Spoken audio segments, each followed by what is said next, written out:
muito sobre oração. E eu tenho pensado muito sobre o quanto eu tenho orado desde a minha conversão, Deus tem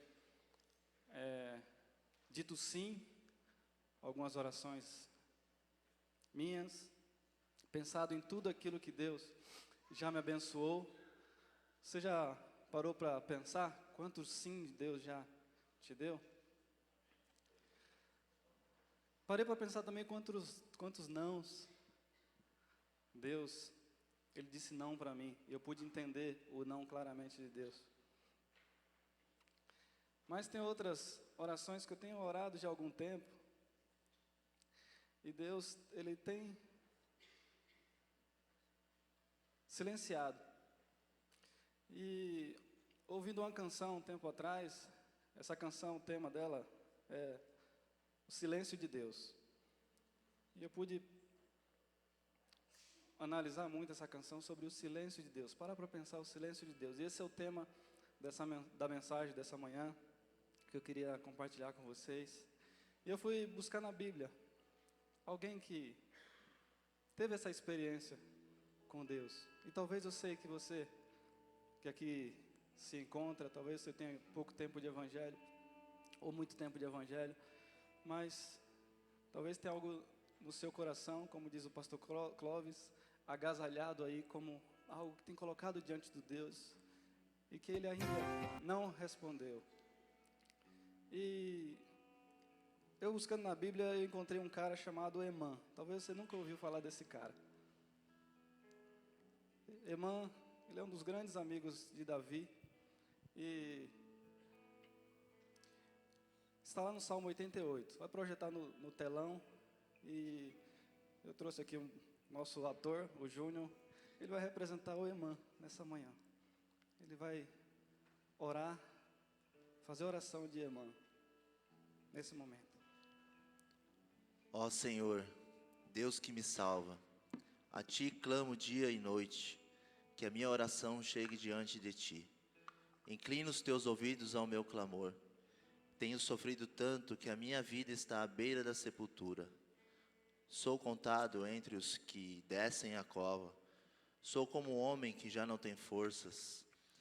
Fui colocado junto aos mortos, sou como os cadáveres que jazem no túmulo, dos quais já não te lembras, pois foram tirados de tua mão. Puseste-me na cova mais profunda, na escuridão das profundezas. Tua ira pesa sobre mim, com todas as tuas ondas me afligiste. Afasta de mim os meus melhores amigos e me tornaste repugnante para eles. Estou como um preso que não pode fugir. Minhas vistas já estão fracas de tristeza. A Ti, Senhor, clamo cada dia e Te ergo as minhas mãos. Acaso mostras as Tuas maravilhas aos mortos? Acaso os mortos se levantam a Te louvam? Será que o Teu amor é anunciado no túmulo e a Tua fidelidade no abismo da morte? Acaso são conhecidas as Tuas maravilhas na região das trevas e os Teus feitos de justiça na terra do esquecimento? Mas eu, Senhor, a Ti clamo por socorro. Já de manhã a minha oração chega à Tua presença. Porque, Senhor, me rejeitas e escondes de mim o Teu rosto? Desde moço tenho sofrido e ando perto da morte. Os Teus terrores levaram-me ao desespero. Sobre mim se abateu a Tua ira, os pavores que me causas me destruíram. Cercam-me o dia todo como uma inundação. Envolve-me por completo. Tiraste de mim os meus amigos, meus companheiros. As trevas são minha única companhia. Ó Deus, onde estás? Me escutas, ó Pai. Escutas o meu clamor. Venha de encontro a mim, ó Deus.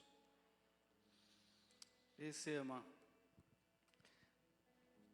Levita, compositor, um dos grandes dias de Davi, irmão de Etan, que escreve o Salmo 89, ou seja, uma família cristã, bem estruturada, mas que tinha uma angústia profunda, tinha um sofrimento muito grande. A Bíblia não relata, ele não relata O que é que está acontecendo na vida dele? E esse é o salmo mais triste da Bíblia. Nós falamos muito da experiência de Jó, da vida de Jó, de tudo aquilo que Jó passou. Mas eu fiquei analisando que Jó, apesar de tudo aquilo que ele passou, e não foi pouco, Jó ainda tinha alguns amigos, Jó ainda tinha esposa, Jó ainda tinha comunicação da parte de Deus para com ele. Quando olhamos para esse salmo de Emã, ele não tem essa comunicação da parte de Deus. Ele fala e há um silêncio, não há diálogo. E a companhia desse cara era trevas, ele não tinha amigos. Queridos, esse salmo ele tem várias partes, eu quero fazer um resumo aqui. Onde na primeira, Emã ele clama a Deus, aquele Deus que o salva. Ele ora constantemente, de dia e de noite. As lutas não o afastou de Deus. A angústia não o afastou de Deus. Coisa que acontece muitas vezes conosco. Quando estamos com esse sentimento, isso nos afasta de Deus, a gente para de orar, mas a gente vê que Emã, ele continuou orando. Ele não parou um instante de orar. Na segunda parte, ele descreve o seu grau de sofrimento no versículo 3. Ele fala: Senhor, tenho sofrido tanto que estou vendo a morte. Estou sentindo o cheiro de morte aqui, ó, à beira. Estou próximo da sepultura. Ele descreve esse grau de sofrimento. É uma dor que eu não estou aguentando mais. No versículo 4 e 5 diz, ele, olha, não tem mais jeito. Não há mais esperança. Chegou o fim de linha. O exemplo que ele dá, ele é se um soldado ele fosse ferido na batalha, irmãos, ele já era jogado juntamente com os mortos. Ele já era contado como um morto. Apenas porque ele estava ferido. E Emã, ele se sentia assim. Olha, não tem mais perspectiva de vida. No versículo 6 ao 8, mesmo diante de toda essa situação, todo esse problema, Emã, ele tinha consciência da soberania de Deus. Ele fala, olha, tudo que acontece com os filhos é porque Deus quis ou porque foi permissão de Deus. Até o sofrimento, Emã, ele atribui a Deus. Deus permitiu. Olha, isso tudo está vindo da tua ira. Emã sabe que existe um Deus soberano que governa a história e as circunstâncias. Ele está no controle de tudo. E se alguma coisa o toca, é porque Ele assim o permitiu. A gente vê muitos pensadores, muitos influenciadores aí, principalmente na internet, do meio cristão, onde tratam Deus como impotente. Que Deus não sabe de todas as coisas, que Deus não tem todo o poder. Vemos alguns teólogos na época do tsunami lá, onde as pessoas falaram assim, olha, Deus ele não sabia de que isso ia acontecer. E quando ele soube, ele ficou triste e impotente. Parece que ele não conseguiu mudar aquela situação. Mas, queridos, Emã, ele sabia que existe um Deus justo, um Deus bom, que governa a história também. Que é todo poderoso, que tem todo o poder. Uma coisa não anula a outra. Porque Deus é amor, Ele continua sendo todo poderoso. E como todo poderoso, isso não anula Ele de ser um Deus amoroso.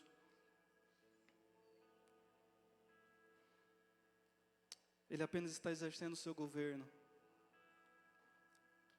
da sua criação. Ele sabe o que Ele faz. Nós é que muitas vezes não sabemos o que dizemos. Nós precisamos confiar na sua justiça, porque Deus sabe o que Ele faz. A parte B do versículo 9, Emã, ele não considera a oração desnecessária. Às vezes somos tentados a não orar, porque achamos que Deus já sabe tudo. Olha, Deus sabe tudo, eu não vou orar. No versículo 10 ao 12, Emã, mesmo sabendo da soberania de Deus, ele argumenta com Deus. Ele conversa com Deus. Ele traz um diálogo com Deus e fala, Deus, os mortos não te louvam. O que é que o Senhor vai ganhar com isso, se eu me matar? Não há amor na sepultura, não há fidelidade na sepultura, não há justiça na sepultura. Se o Senhor me matar, vai ser menos um adorador, vai ser menos uma pessoa que te ama aqui na terra, que é fiel, que é íntegro. Eu acho, queridos, essa parte do Salmo, talvez uma das mais importantes, porque nós vemos aí o coração de Emã. Não importa, eu quero, minha vida é para o teu louvor, Senhor. Não importa o que eu estou passando, está difícil, não tem mais jeito, mas eu te louvo, eu te adoro, eu continuo te servindo, eu não vou parar de orar, eu não vou parar de te buscar. Pensando em Emã e pensando em uma mulher chamada Rábia, 800 anos depois de Cristo, ela diz uma frase que eu acho fantástica, essa frase, eu guardo comigo. Eu queria que vocês guardassem essa frase no coração de vocês. É uma mulher que, você olha a história dela assim, o pai dela ensinou direitinho. Era uma pessoa religiosa. Vamos ler todos juntos essa frase aí? Se eu...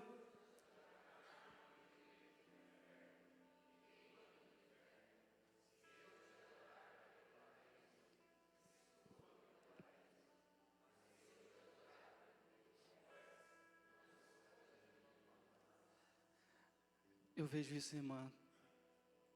Não esconda de mim a tua face, Senhor. Não esconda de mim a tua face. Eu quero te adorar pelo que tu és. Queridos, a Bíblia diz que Deus ouve as orações de seus servos. A oração, de uma forma misteriosa, ela colabora para que os planos de Deus se realizem. Ou seja, nós oramos e de alguma forma, Deus vai fazer que no fim dê tudo certo. Dê tudo certo. No versículo 13, Emã continua orando. No versículo 15, fala que Emã sofria desde a mocidade, desde jovem. No versículo 18, ele não tinha mais amigos, e a sua companhia era trevas. Talvez essa não seja uma mensagem para algumas igrejas de hoje em dia, mas é o Evangelho, irmãos. E eu queria, juntamente com vocês, tirar algumas lições nessa manhã sobre esse cara. A primeira delas é que mesmo os homens mais fiéis, mais íntegros, mais que buscam a Deus, passam por momentos de tristeza e de abatimento. Ninguém vive de felicidade e alegria o tempo todo. O fato de você passar por momentos sombrios não quer dizer que você não é cristão, que você não é crente. Mesmo homens mais íntegros passaram por isso. O profeta Elias vivia um momento de glória. Poucos momentos depois, pede para Deus: Deus, eu quero morrer. Pede a morte. Tira a minha vida. Jó era um cara próspero. Pouco tempo depois, faliu, perdeu tudo. Perdeu os filhos. O apóstolo Paulo, ele ficou muito famoso, verdade, mas ele passou por muitas lutas. As perseguições chegaram, as lutas chegaram sobre a vida do apóstolo Paulo. Charles Spurgeon, príncipe dos pregadores, sofria de uma depressão profunda, uma batalha contra a depressão que durou a vida inteira. Os diáconos, para vir pregar, os diáconos traziam a ele arrastando até o púlpito. Ele lutou, batalhou contra uma depressão sem causa. Ele utilizou a fé para isso. Perguntaram uma vez para John Wesley: John Wesley, além da Bíblia, qual livro que você indica aí para nós ler? Provavelmente é seminarista. John Wesley falou: David Brenner, genro, Jonathan Edwards. Vai ler o diário dele e você vai ver. Você vai se inspirar. Queridos, quando a gente olha o diário daquele missionário, vemos que muitos índios são alcançados. Milhares de índios foram alcançados, mas ele mesmo não tinha paz. Vemos nos diários o terror e o pavor que aquele homem sofria na selva. Vemos aí até agora de manhã, nosso Eduardo, sofrendo depressão, né? Por causa do cheque lá do helicóptero. Queridos, mesmo homens mais fiéis, eles passam por esses momentos. Emã, somos muitas vezes como Emã. Achamos que estamos abandonados, achamos que a nossa oração não passa do teto, achamos que Deus não está nos ouvindo. Emã era um crente fiel, mas ele passou pelo vale. Irmãos, Deus nunca prometeu um caminho tranquilo. No mundo tereis aflições, mas tenham bom ânimo, porque eu venci o mundo. O que Ele nos promete é uma chegada certa. Segunda coisa, esses períodos podem durar pouco ou muito tempo. Emã sofre desde a mocidade. Tem tanta gente sofrendo no mundo, irmãos, e nós não somos exceções. Nós, como líderes, pastores, temos acompanhado pessoas lutando há anos com seus filhos nas drogas. Lutando há anos por uma cura. Buscando em Deus a conversão do seu cônjuge querido. Restauração do casamento. Quantas pessoas têm orado, têm buscado e têm esperado anos e anos. Esses períodos, eles podem durar pouco ou muito tempo, irmãos. Às vezes Deus permite isso, sabia? Mas por que, pastor, que Ele permite isso? Nós podemos pensar algumas coisas nessa manhã. Primeira, para nos lembrar que pecado é coisa séria. O pecado original, irmãos, o pecado lá em Gênesis, foi muito sério. Trouxe espinho, trouxe choro, trouxe lágrima, trouxe dor, trouxe morte. Onde a mulher traria dores. Onde o homem tinha que suar. Então a primeira coisa, Deus permite isso para que a gente lembre que pecado é coisa séria. E nós temos visto pessoas brincando com o pecado.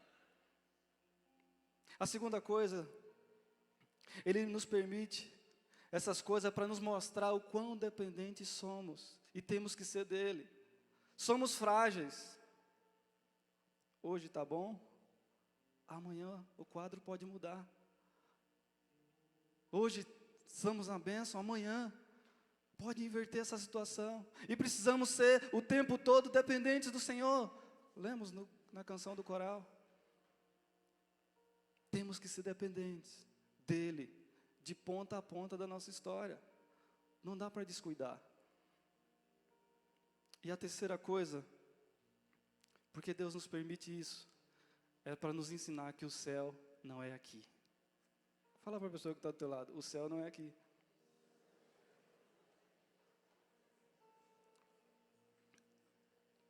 Às vezes a gente se apega tanto a esse mundo, irmãos, que a gente acha que vai viver aqui para sempre. E Deus, de uma forma misteriosa, contribui para que a gente, olha, meu filho, você precisa entender que o céu não é aqui. Não que não temos nossas coisas para fazer, não estou dizendo isso. Mas Ele permite algumas coisas para que a gente desapegue o nosso coração do mundo.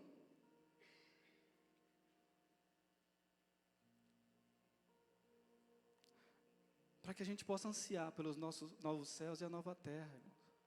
Para que nós possamos desejar, olha, eu preciso saber que o céu não é aqui, eu preciso desejar aquele lugar onde habita a verdadeira paz e a verdadeira justiça. Não importa quanto tempo está demorando, irmãos. Não podemos parar de orar. Nunca. Quanto mais silêncio de Deus, mais irmã orava. Quanto mais silêncio de Deus, mais irmã o buscava. Mais ele estava apegado com Deus. Se naquela época tivesse geladeira, irmã talvez teria aquele imãzinho que você tem, do Salmo 23, versículo 4. Mesmo que eu andar por um vale de trevas e mortes, não temerei perigo algum, pois tu estás comigo. Talvez seria, e como ele era muito próximo de Davi, eu entendo que ele pegou esse versículo e entendeu. É melhor, Senhor, eu entendi. É melhor andar por esse vale de sombra da morte do que em pastos verdes sem a Tua presença. É melhor eu passar isso tudo que eu estou passando, mas uma coisa eu te peço, que a Tua presença esteja comigo. Porque se estiver comigo, a gente vence junto. Não é pecado dizer, está doendo, irmãos. Não é pecado gritar, não é pecado gemer, não é pecado espernear diante de Deus. Mas uma certeza nós devemos ter, que não seremos destruídos.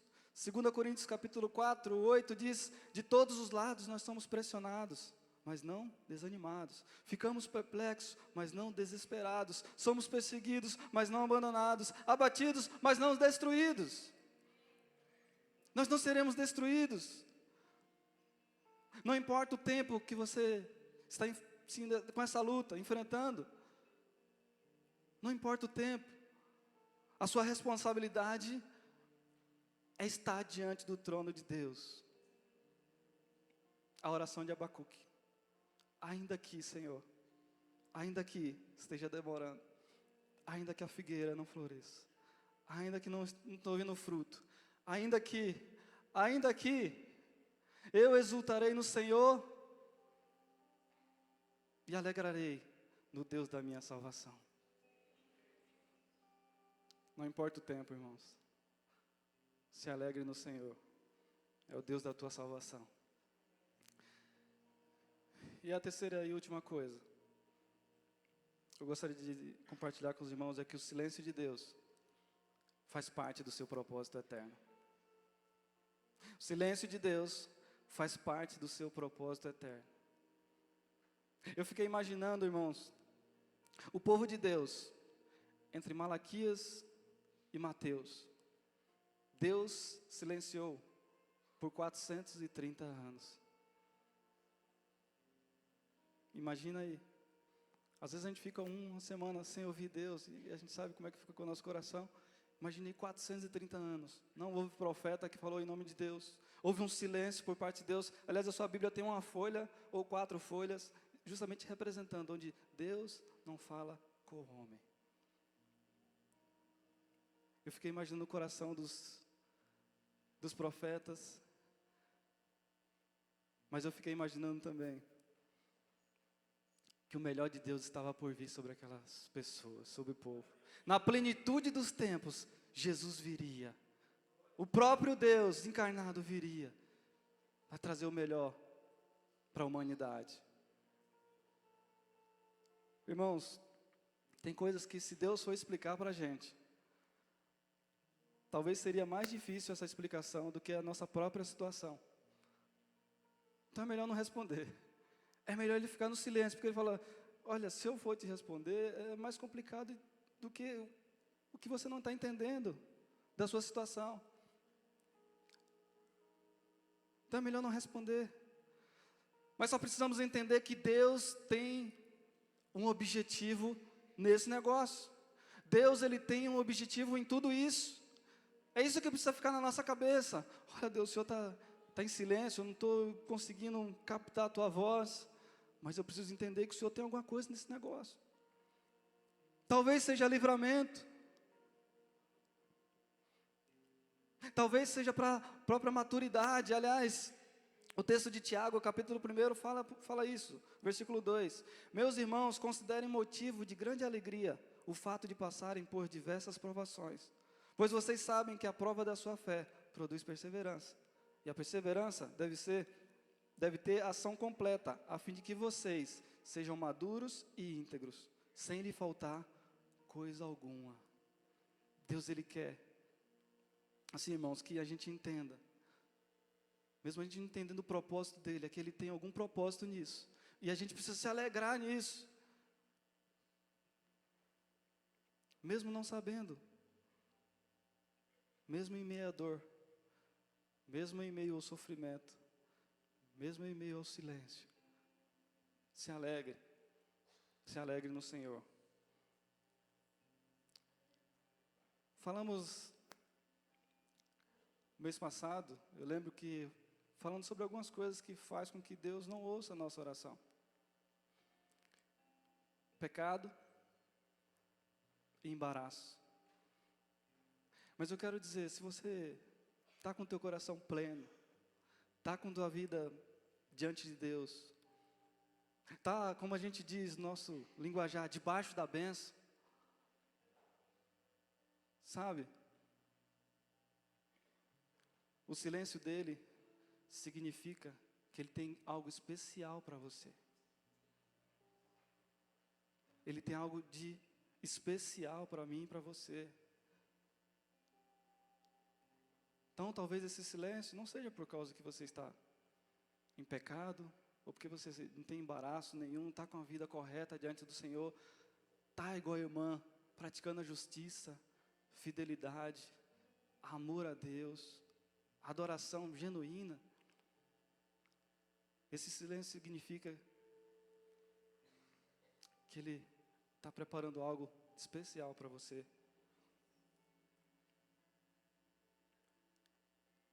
Eu queria convidar você a ficar de pé nesse momento.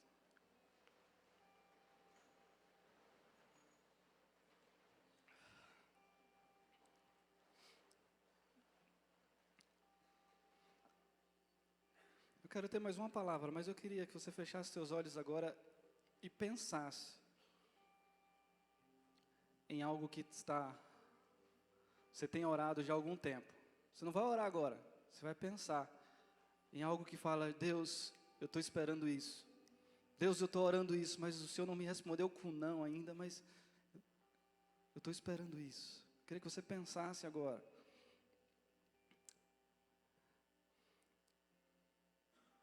Se você entende que é silêncio de Deus, que Deus tem silenciado por muitos anos, pense. Quando eu estava pensando nessa mensagem, irmãos, Deus me levou a algumas coisas que desde o começo da minha conversão, eu tenho orado, Ele não respondeu ainda. Mais de 10 anos, mais de 15 anos. Se você tem algo nesse sentido, alguma coisa agasalhada dentro de você, que você tem orado, que Deus ainda tem se mantido em silêncio, eu queria ter mais uma palavra contigo aqui na frente. Vem aqui na frente, rapidinho. Sai do teu lugar e vem aqui na frente. Nós já estamos caminhando para o final. Somente aqueles que sabem que Deus tem silenciado.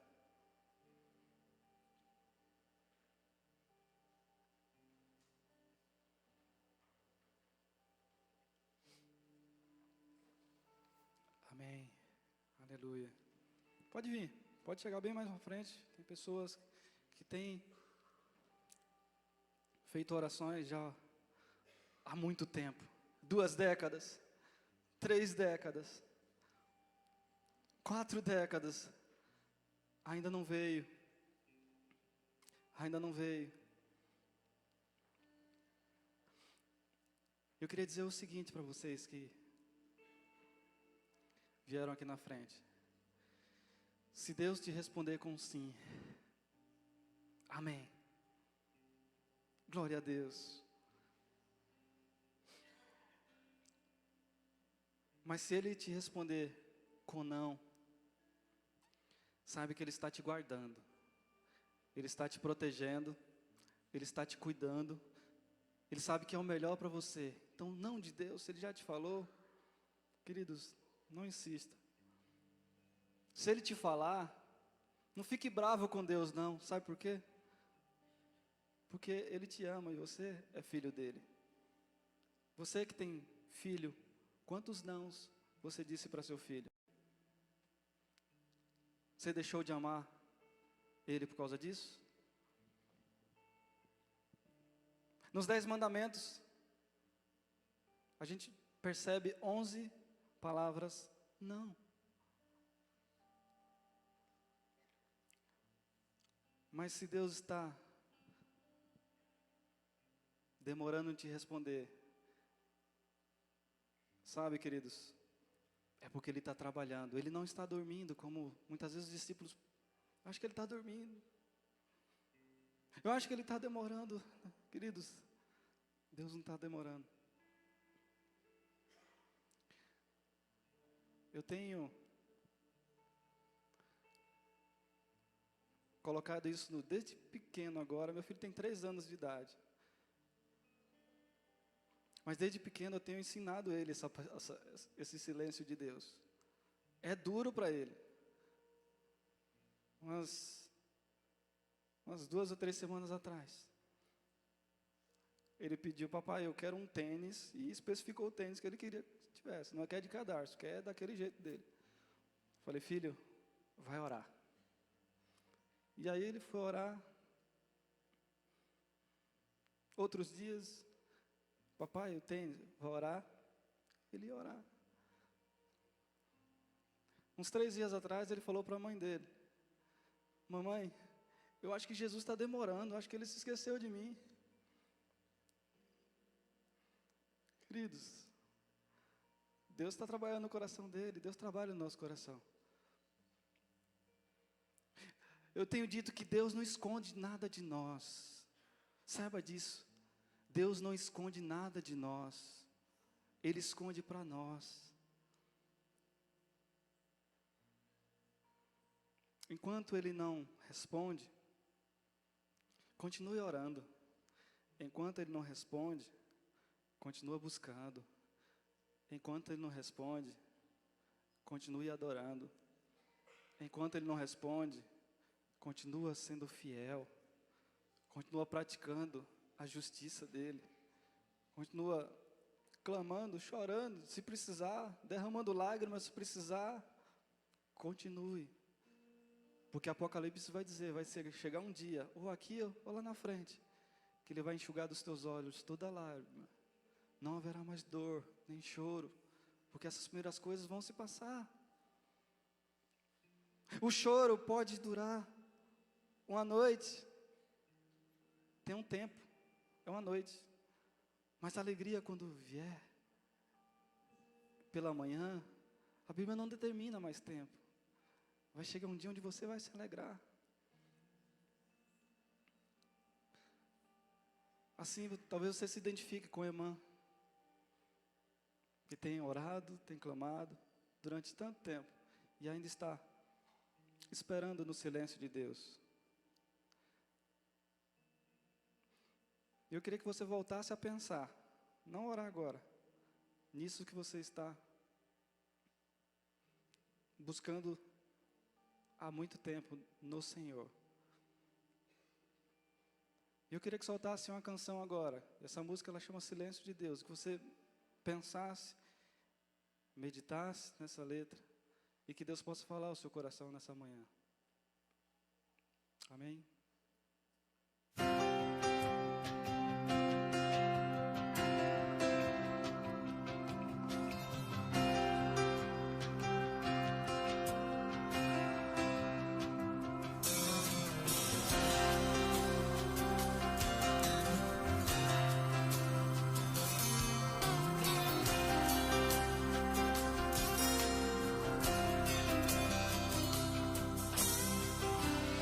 Não consigo entender o que está acontecendo.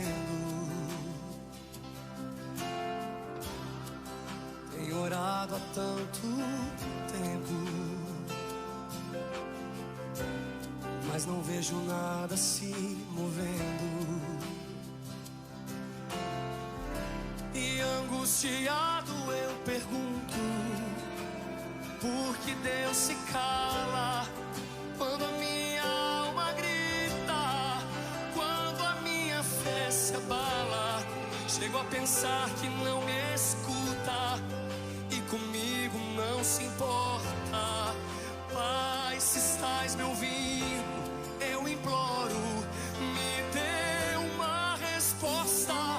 Eu oro, eu choro, eu clamo, mas parece que o céu está de bronze. Eu oro, eu choro. É assim você, meu irmão? Eu clamo, mas parece que Deus não me ouve. Filho, eu estou aqui. Tudo tem me acompanhado.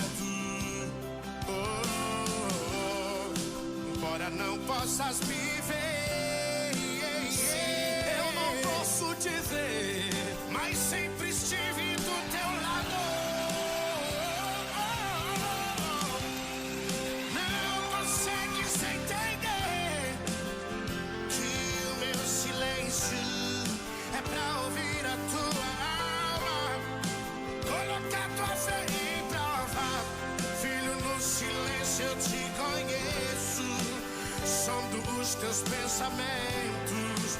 Posso até ouvir palavras que não foram pronunciadas. Eu oro e ouço teu clamor. Eu choro, tua lágrima ensina. Eu clamo, aí eu abro o céu inteiro só pra te ouvir. Eu oro, filho, eu estou aqui. Eu choro, tua lágrima eu vi. Eu clamo e agora eu sinto que algo diferente está acontecendo. Eu sei que está acontecendo. No silêncio te conheço, som dos teus pensamentos. Lá, lá, lá, lá, lá. No silêncio vou fazendo o impossível acontecer. Teu silêncio não é o meu, nem tudo que eu faço você pode ver. Você não ouviu, mas a muralha caiu. Você não viu, mas uma porta se abriu. No silêncio eu trabalho, a tua bênção eu preparo. E agora eu entrego pra você. E eu recebo. Te ouço. Pai, eu posso te sentir. Se eu posso te ouvir, eu abro o céu. Eu sinto o céu se abrindo sobre mim. Estou contigo. Eu sinto sua presença. Tudo está se movendo. Filho, eu nunca te abandonei. Filho, eu tô aqui. Aleluia. Sinta minha presença te envolver. Sinto meu abraço te aquecer. Sinta a presença de Deus nesse lugar, meu irmão. Se romper. Amém. Filho, tô aqui. Ele te ama. Oh, Ele não Pai, eu esqueceu, Deus. posso te sentir. Ele não nos deixa à beira do tua caminho. voz eu posso ouvir. Ele não fica indiferente à Agora nossa eu sei situação. que estás aqui, Ele não nos deixa no bem vácuo. perto de mim. Estás continua aqui. percebendo. Eu tô aqui. Estás aqui.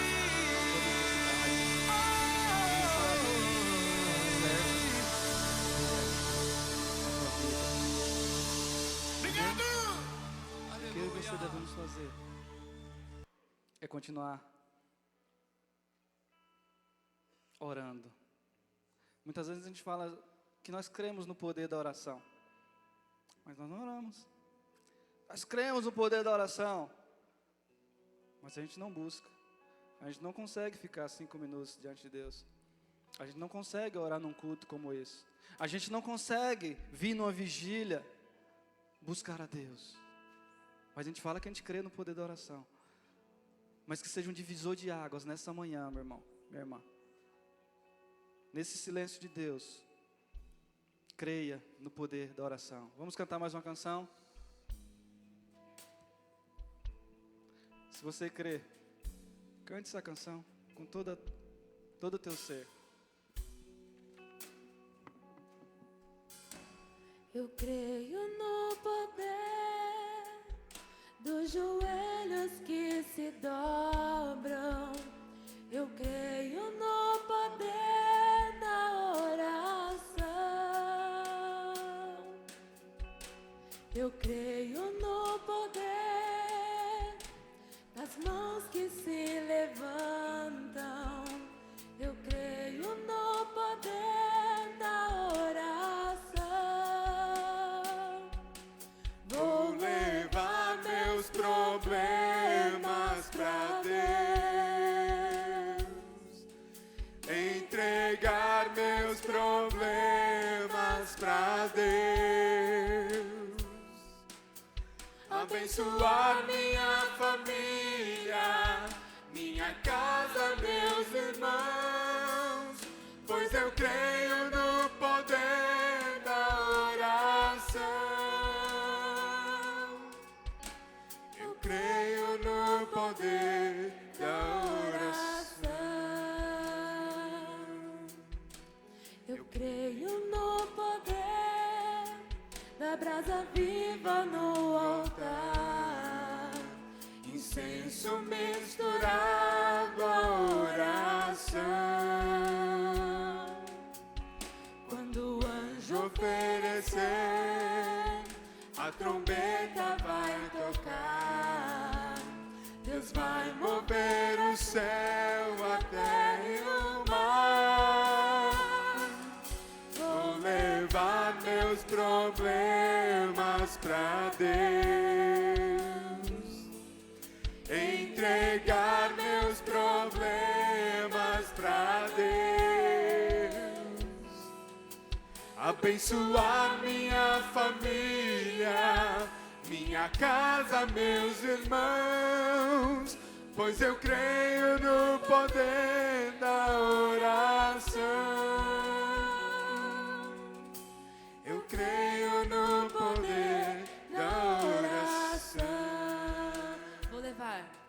Vou levar meus problemas pra Deus, entregar meus problemas pra Deus,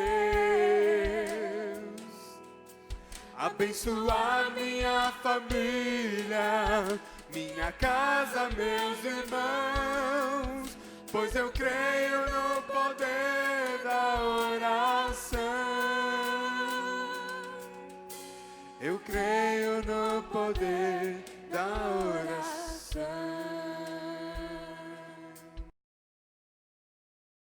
Poder da oração. Oremos. Deus, queremos declarar que nós oramos não porque as coisas estão boas ou ruins. Senhor, nós não oramos porque passamos por dificuldade ou porque estamos passando, Senhor, num momento bom. Nós oramos porque estar na Tua presença é algo tão agradável. A Tua presença, Senhor, a Tua presença é o bem mais precioso que possuímos. E nós queremos declarar nesta manhã, aqui neste culto, que nos é prazeroso estar na Tua presença. E na Tua presença derramamos o nosso coração, Senhor. Quando nas lutas, é claro que falamos das lutas, porque é a realidade do momento.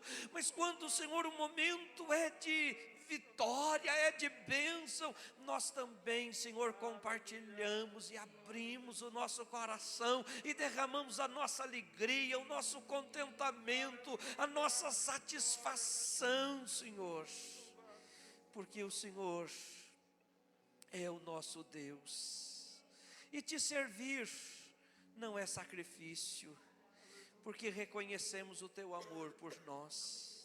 Senhor, que no decorrer desta semana, desses dias, que o teu povo tenha prazer em estar na tua presença, Senhor. Que o teu povo possa separar tempo com exclusividade para tão somente estar na tua presença.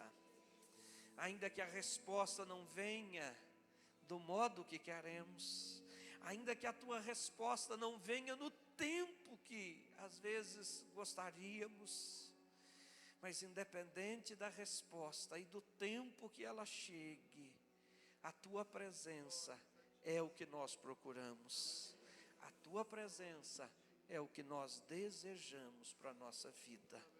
Leva em paz o teu povo, Senhor, guardados e protegidos, e que o nosso coração transborde da tua paz e da tua presença.